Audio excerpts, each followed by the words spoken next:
नमस्कार साथीहरु, तपाईहरुलाई स्वागत छ आज पनि हाम्रो अर्को नयाँ भिडियोमा। आज पनि हामी तपाईहरुलाई त्रिवी क्रिकेट मैदानको ताजा अपडेट दिन गइरहेका छौं र विशेष गरी फ्लडलाइट सम्बन्धी अपडेट र अहिले अस्थायी संरचनाहरू कसरी बन्दैछन् एनपीएल को लागि सम्पूर्ण अपडेट तपाईहरुलाई आजको भिडियो सामग्रीमा प्रस्तुत गर्न गइरहेका छौं। यदि च्यानल बनाए हुनुहुन्छ भने च्यानललाई सब्स्क्राइब गर्नुहोला, भिडियो मन पर्छ भने लाइक गर्नुहोला।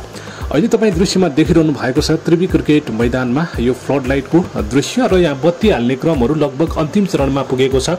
र मात्र अब फ्लडलाइटको पोलमा बत्ती राख्न बाँकी रहेको छ,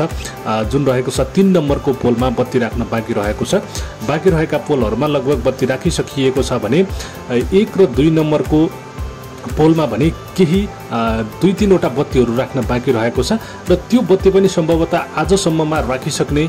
जानकारी प्राप्त भएको छ र 3 नम्बरकोमा पनि आज बत्ती राखेर कम्प्लिट गर्ने र आजसम्म सम्पूर्ण फ्लडलाइटका बत्तीहरू राखेर सम्पन्न गरिने तयारी भइरहेको छ र अब एनपीएल सुरु हुन धेरै दिन बाँकी छैन। त्यसैले पनि अब एनपीएलमै फ्लडलाइटका धेरै गेमहरू लगभग सबैजसो गेमहरू फ्लडलाइटमै गरिने भएको कारणले पनि कामलाई छिटो सक्याउने तयारी भएको हो र यसरी फ्लडलाइटमा एउटा फ्लडलाइटको पोलमा 70 वटा बत्तीहरू यसरी इन्स्टल गरिएको छ र निकै सुन्दर देखिएको छ र रातिमा फ्लडलाइटमा बत्ती बालेर टेस्टिङ पनि गरिएको अवस्था रहेको छ र आज 6 नम्बरको पोललाई टेस्टिङ गर्ने तयारी भइरहेको छ। त्यसैगरी यो भिआइपी एरियाको यो ब्लकमा पनि देख्न सक्नुहुन्छ नयाँ स्ट्रक्चरहरू पनि बनाइएको छ र यहाँनिर पार्किङ राख्ने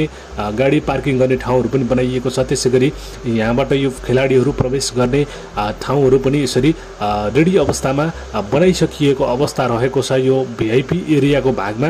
त्यसैगरी यहाँनिर अस्थायी टोयलेटको पनि व्यवस्था यसरी गरिएको छ र यहाँनिर यो शौचालयको पनि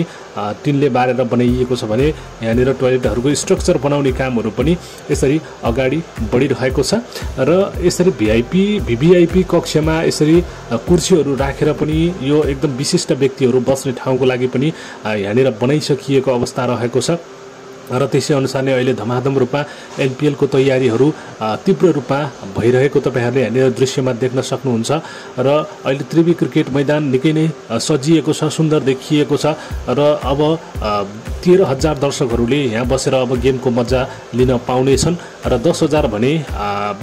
जुन दर्शकहरू रहनेछन् भने 3,000 चाहिँ भिआइपी व्यक्तिहरूको लागि भिभिआइपी व्यक्तिहरूको लागि छुट्याइएको छ र यसरी सम्पूर्ण ठाउँमा टेन्टहरू राखेर अब तयारी गर्ने कामहरू धमाधम रूपमा त्रिवी क्रिकेट मैदानमा भएको तपाईहरुले देख्न सक्नुहुन्छ र यसरी अब एनपीएल सुरु हुने लाग्दा विदेशी ठूला खेलाडीहरू पनि आएर यो त्रिवी क्रिकेट मैदानमा गेम खेल्ने भएको कारणले एकदमै हाइप लिएको छ र साथमा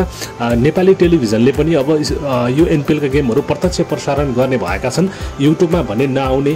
भएको छ र स्टार स्पोर्टबाट पनि प्रत्यक्ष हेर्न सकिने भएको कारणले गर्दा पनि